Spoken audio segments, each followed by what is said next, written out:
Hola, buenas tardes, ¿cómo les va? Bueno, seguimos con nuestro aislamiento obligatorio y por supuesto que continuamos con nuestras clases. Pero no solo les voy a dar clases, sino que, o sea, clases formales en el sentido de ahora estoy preparando el video de contratos. Contratos, en realidad voy a continuar lo que Mabelena hizo y después voy a hacer como una empresa y tenían preparado justo un material para enviarle a los grupos de cada uno de sus contratos. Pero como ustedes tienen que trabajar en equipo, el otro día estaba leyendo un libro que me pareció excelente, que se llama No permanecer caído. Ahí lo están, ¿lo ven? Y es una historia muy interesante. Es la historia de los espartanos. Los espartanos son el grupo de rugby, un equipo de rugby de la unidad 48 de San Martín, la unidad carcelaria, y lo crea un abogado que es el Coco Derigo. Les cuento la historia para leerle solo algunas partecitas que me parecen muy interesantes desde el punto de vista del liderazgo, ¿no? Del liderazgo que cada uno de nosotros puede y debe, un rol que cada uno de nosotros puede y debe ocupar. El libro, como les decía, es la historia del Coco Derigo, que en realidad es la historia de los espartanos. El Coco Derigo decide que quiere armar un grupo, un equipo de rugby y lo quiere armar en una unidad penitenciaria. En el libro cuentan los detalles, cómo llega, todo de manera muy interesante, toda la historia. Y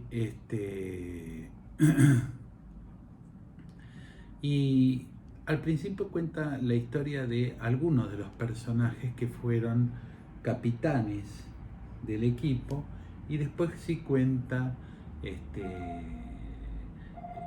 habla del equipo en sí, ¿no?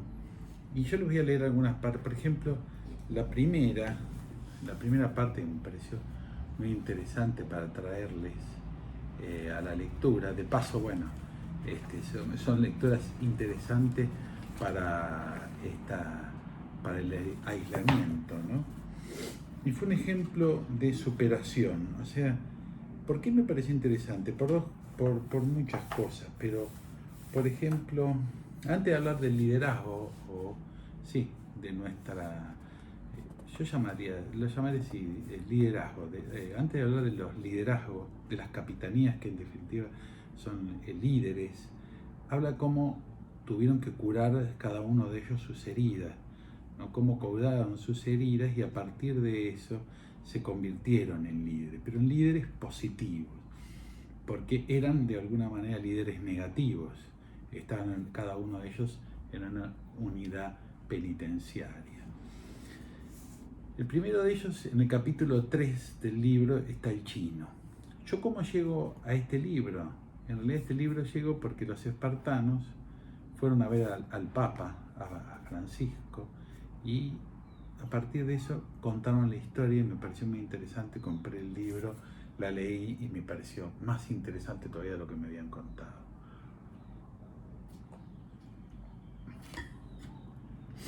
En el capítulo 3 está el chino, ahora les voy a leer partes del libro. El primero en pedir disculpas es el más valiente. El primero en perdonar es el más fuerte. El primero en olvidar es el más feliz. Ravi Shankar. Es del Ravi Shankar. Pero es interesante esto porque el chino es un ejemplo del perdón y de la resiliencia, ¿no? Del curar las heridas y empezar a ser otro, como el ave fénix. El chino, empieza así el capítulo, el chino, 27 años, petizo, fibroso, mirada compasiva y boca grande. Su sonrisa es un arma de seducción. Mientras lo escucho, no puedo dejar de preguntarme cuántos años la debe haber tenido escondida, apagada, abarrotada de dolor. Su vida es un ejemplo de resiliencia. logró sacarle brillo a una realidad adversa, fortalecerse y enseñar, porque el chino es un maestro en el arte de perdonar. Las palizas brutales que le daba a su padre le dejaron sus marcas, pero lo que más le dolía era la ausencia de un abrazo, de miradas, las palabras de afecto que todos los chicos necesitan para crecer sanos y seguros. Es el quinto de 6, todas mujeres. Nació en Pontevedra en marzo del 90 y esta es su historia. Volaban sifones, volábamos nosotros. Fue una infancia violenta. Perdonen, pero está el perro en mi casa y por ahí se pone a ladrar, estamos todos confinados. Y una infancia violenta. Muchas veces no había qué carajo comer, se respiraba pobreza porque no alcanzaba. El violento era mi papá, un tipo criado con mucha dureza. Su padre exigía que todos hicieran las cosas a su manera. En casa, era igual. Si no lo hacías como él decía, cobrabas como en el banco. Llegó un momento en que mi mamá dijo basta. Mi papá le estaba pegando a mi hermana más chica, se metió en defenderme. Entonces empezó a pegar a ella hasta que la mandó al hospital. Se pasó con la paliza. Todos nosotros veíamos esas escenas. Yo me escondía abajo de la cama a llorar. Pasaba bastante seguido. A mí me pegaba con la mano abierta, que la tenía muy grande, o con un cinturón.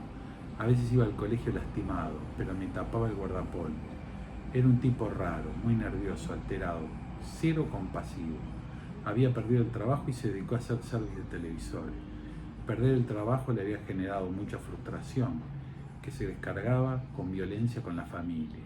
También le pegaba a mi mamá. Uno de los peores recuerdos de mi infancia fue un día que mi papá le estaba pegando a mi mamá y yo me metí a defenderla. Entonces cobré yo, pero al menos cambió el eje. Dejó de pegarle a mi mamá.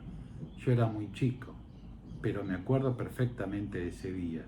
Cuando cumplí 10 años, mi padre se separaron y se terminaron los golpes.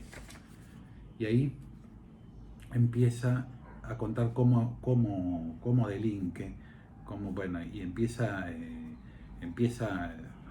a delinquir y termina en la cárcel. En la cárcel, lo conoce a Coco Derigo y forma parte del equipo de los espartanos. Y hay no les puedo leer todo, si no llevaría mucho tiempo. Hay un título que se llama El primero en perdonar es el más fuerte. Seguimos en la historia del chino. De los 6 años que tuve de condena, 5 estuve sin ver a mi papá.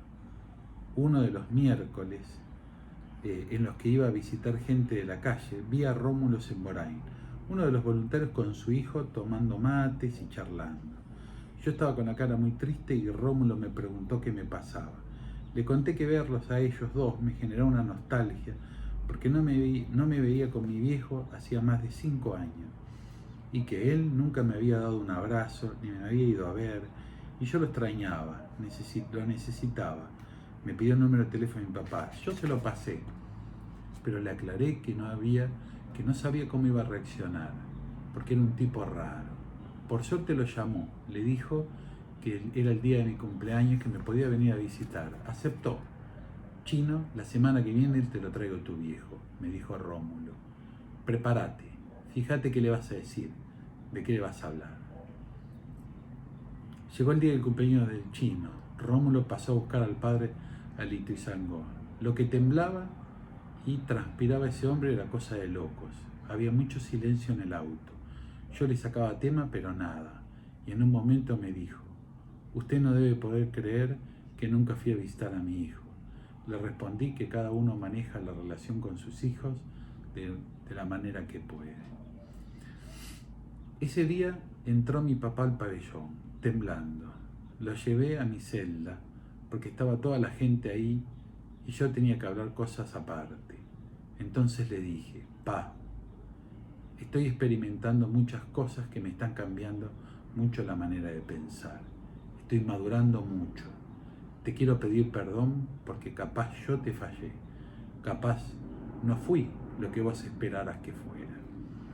Y lo primero que hizo al escuchar que yo le pedía perdón fue arrodillarse y ponerse a llorar. Hijo, perdoname vos. Lloramos los dos juntos, abrazados en una celda. No lo podía creer. Sentía que la herida estaba sanando. El mismo padre que nunca me había dicho te amo, me estaba pidiendo perdón de rodillas. Y yo también le estaba pidiendo perdón porque había estado resentido de por vida. Y hasta pensé en matarlo muchas veces. Tantos años presos me permitieron pensar de que todos nos equivocamos en la vida.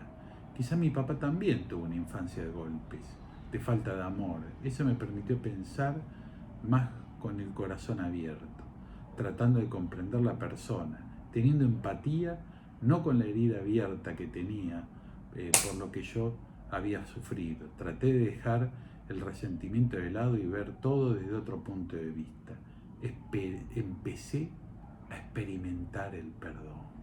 Qué lindo eso, ¿no? Creo que con todo lo que hice rompí la posibilidad de ser igual a mi padre y cambié el vínculo. Y el trato con mi papá después de eso, él me llamaba por teléfono, cambió. Él me llamaba por teléfono y me decía, hijo, tengo ganas de verte, te extraño, te amo, amo a tus hijos. Leía los mensajes y lloraba. Bueno, sigue y es muy emocionante y muy lindo. Perdonar es una herramienta increíble, aunque para llegar a eso tuve que pasar por muchas etapas, una vida muy dura la del chino. Así, yo no le leí muy poco de él, pero es muy dura. Hace pocos días salimos a un shopping y mi viejo y mis hijos y mi hermana.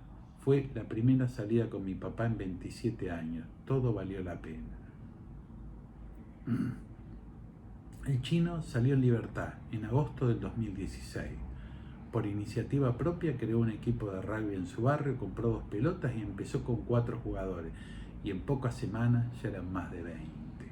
Es una forma de devolverle a la ovalada todo lo que me dijo, porque me sirvió mucho para cambiar la vida. La historia me parece una historia muy emocionante y muy interesante. Y les voy a leer otra parte que habla, hay varias, ¿no? Pero Gaby, tu realidad me duele, me pareció muy buena. Esta, tu realidad me duele, es un texto escrito para todas las personas que se sienten privadas de libertad interior. Hay otra que se llama Capitanes también, que es muy buena. Le voy a leer primero Capitanes porque es muy buena sobre liderazgo. Ahora lo tengo que encontrar, ¿no? Pero Capitanes y acá está Capitanes. Está en el capítulo 9, por si alguno lo piensa que es útil tener el libro. Los líderes crean el entorno correcto para que se dé el comportamiento correcto. De Owen Eastwood. Hay muchas cosas interesantes, ¿no? Hay relatos que nos vuelan la cabeza, impactan el centro de nuestras ideas, nos cambian, inspiran, alientan. Cuando Coco leyó El legado, el de James Kerr, cuenta la filosofía que permitió convertir a los All Black en un equipo extraordinario. Sintió que estaba frente a una de esas historias, una síntesis brutal de todos los valores que podía transmitir a partir del deporte. Y ahí empieza contando una parte de ese libro que me parece muy interesante. El haka está hecho en forma de flecha, en forma de V, como vuelan los pájaros en el cielo. El pájaro que va delante es el capitán, el que lidera el camino y crea una condición mejor para que todos lo sigan. Todos los pájaros van detrás del capitán, están alentándolo para que continúe. Fíjense que el capitán solo guía el camino, pero todo el resto lo alienta ¿no? Es muy interesante esa idea. Si un pájaro cae afuera, otros dos lo van a acercar para acompañarlo para que vuele en equipo. El capitán sabe que cuando se cansa puede volver al grupo y alguien del grupo va a tomar su lugar y seguir liderando. Un capitán, 15 líderes. Somos todos líderes de nuestras propias vidas. Liderazgo es asumir la responsabilidad por el resultado. Sea el resultado bueno o malo, depende de uno. Y esa responsabilidad personal de tomar buenas decisiones, de liderar su vida, está el centro del éxito de los All Black. Y forma parte del éxito de las personas, ¿no? Fíjense, esa responsabilidad personal de tomar buenas decisiones, de liderar nuestra vida, está en el centro del éxito de los All Black y forma parte del éxito de todas las personas. Excelente. Un espartano tiene un escudo y una espada. Ellos son los espartanos también, ¿no? Puede perder la espada porque es para uno, pero nunca puede perder el escudo porque es el escudo, porque con ese escudo cuida a sus compañeros. Párense fuertes y manténganse fuertes. Me parece interesantísimo. El Coco continuó. El líder tiene que hacer el último.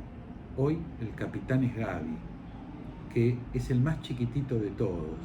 Es un gran líder y hace que todos asuman también ese liderazgo. Pasa la pelota, está con el resto. De eso se trata. Ser capitán es un desafío que no puede asumir cualquiera. Porque a su misión como jugador dentro de la cancha se le suma la de liderar en momentos de presión hacia donde se dirigirá todo el grupo.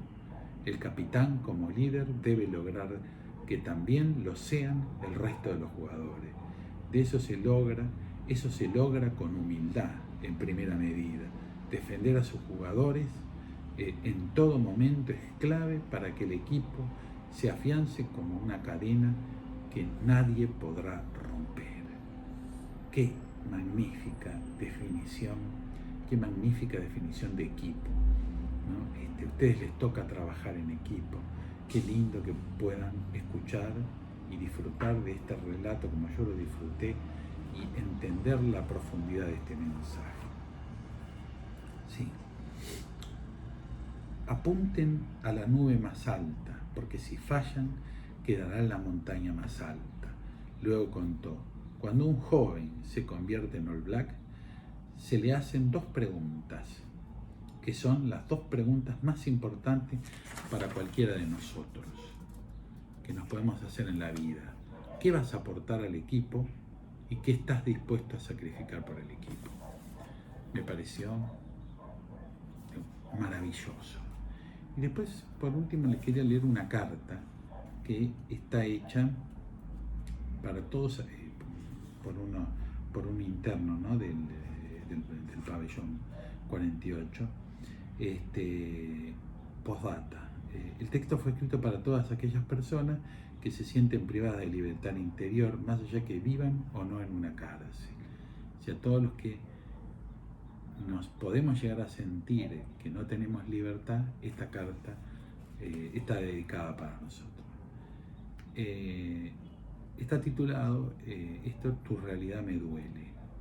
Un día sin reír es un día perdido. Charles Chaplin. Qué grande Chaplin. Me duele, hermano, tu realidad, me duele, porque veo lo mal que viví, porque hace un par de horas pedí permiso para pasar a tu celda e ir a tu baño y la realidad me duele. Y yo noto que estás, y lo que necesitas sanar. Me doy cuenta porque escuchás un par de acordes de guitarra y una letra que cuentan la historia de Jesús y María y lagrimeás.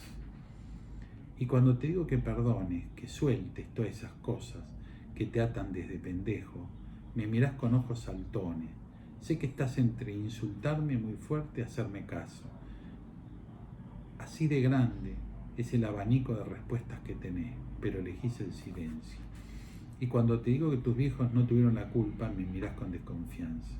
Y cuando te digo que quizás sí, y juego a darte la razón, pero te murmuro que no te queda otra que perdonar. Y seguís, me mirás con un poquito más de confianza. Y si tu viejo fue golpeador, abusador o alcohólico, y si tu vieja era drogadicta, prostituta, o nunca te dio un abrazo, y si tu hermano te cagó a palos durante toda su infancia y lo único que viste fue violencia, y si te criaste entre esa fue tu historia, y por eso estás donde estás, solo te digo, saná, hermano. Porque seguramente tus viejos hicieron lo que pudieron. Acordate de una cosa, a ellos nadie les enseñó a ser padre, y quizás no tuvieron herramientas o no les quedó otra. Y en tu adolescencia pusieron a prueba tu condición sexual. Saná, hermano, no te castigues más, saná. Y si tu hermano murió y tu familia se vino abajo y sobreviviste durante años en una casa donde te sentías más solo que un preso de madrugada en su celda, saná, hermano. Y si te pusiste un cuchillo en el cuello para terminar con vos y el de arriba te lo sacó de las manos cuando empezabas a sangrar, saná, hermano. Y si te mataron al viejo frente a tus ojos cuando tenías 6 años y nunca pudiste sacarte esa imagen de la cabeza, saná, hermano. Y si tu hija nació con una discapacidad y todavía no pudiste procesar ese dolor, saná, hermano. Y si se te murió un hijo y te quedaste ahí paralizado, saná, hermano, para intentar salir adelante. Y si tu historia te llevó a ser lo que sos, no te conformes, hermano. No me digas, yo soy así. Si no te moves de ahí, es porque no te animás. Y te contesto, por no sanar esto y lo otro, estás poniendo en juego tu felicidad. Y si pensaste que no tenía otra más que salir a afanar porque necesitabas comer, e hiciste cagadas grosas, y pegaste en la cárcel y sentís que ya está, te redoblo la apuesta. Pedí perdón, hermano. Porque todo en la vida se trata de actitud, de decisión, de mejorar como persona y buscar la propia felicidad. Bueno, sigue, es más larga la carta. Me pareció muy interesante dos cosas del libro. Hay muchas cosas que son muy interesantes, pero primero lo que necesitamos nosotros para sanar y salir adelante, ¿no? Para ser líderes positivos en nuestra vida. No nos olvidemos que todos somos líderes positivos en nuestra vida. Todos somos líderes, todos lideramos nuestra vida. Y si somos líderes positivos, vamos a contagiar el entorno, vamos a cambiar el mundo, aunque no lo creamos. Y me pareció muy interesante el hablar de equipo, de trabajo en equipo, en esta, da la casualidad, situación tan grave que vive el mundo y la Argentina, donde todos necesitamos del otro, todos necesitamos que cada uno se cuide para que nos cuide a los demás. Entonces me pareció muy lindo traérselos, no solo para escuchar un lindo relato de gente que sufrió mucho y que pudo salir adelante. Son relatos positivos porque, fíjese una cosa, frente a un gran sufrimiento, encontraron la salida, ¿no? Y bueno, la invitación es un poco a eso, a ser líderes positivos, a trabajar en equipo. Y ustedes que formaron un equipo, bueno, trabajen en equipo. Hay herramientas puestas que Internet pone a disposición, como son esto de armar grupos para, ¿cómo se llama? Para hacer no se dice teleconferencias, pero para hablar entre todos con una computadora, tipo el Skype, pero hay otros más que también son hasta mejores, ¿no? Ustedes los deben conocer mejor que yo, pero úsenlos para hacer teleconferencias, así. Si quieren yo les paso una app, me pueden incluir a mí y hacemos teleconferencia entre todos. Yo voy a seguir, ahora les voy a subir este video y después les voy a subir otro video con una clase de contratos y empresa. Y después de esto obviamente vamos a seguir con las clases y yo les voy a preparar un material sobre cada uno de los contratos en específico, sobre cada contrato, sobre el contrato que le tocó a cada uno. Pero bueno, también les voy a ir subiendo libros con lecturas que puedan apoyar, ya que no tenemos las clases tete a tete, que no es lo mismo tener una clase así, grabarla, pero obviamente no queda otra, que no tener el ida y vuelta, el feedback de poder estar en el aula, que yo obviamente lo prefiero, pero por lo menos los voy a tener comunicados, apoyándolos. Les voy a leer partes de libros que a mí me parecen muy interesantes. Así no solo los apoyo en la educación, en el crecimiento, sino también los apoyo en este momento difícil que es la cuarentena. Voy a tratar por lo menos de apoyarlos. Bueno, les dejo a todos un gran cariño, un gran afecto. Y sigamos con nuestra cuarentena, y ahora en un ratito les subo el otro video que va a ser un video explicativo del contrato.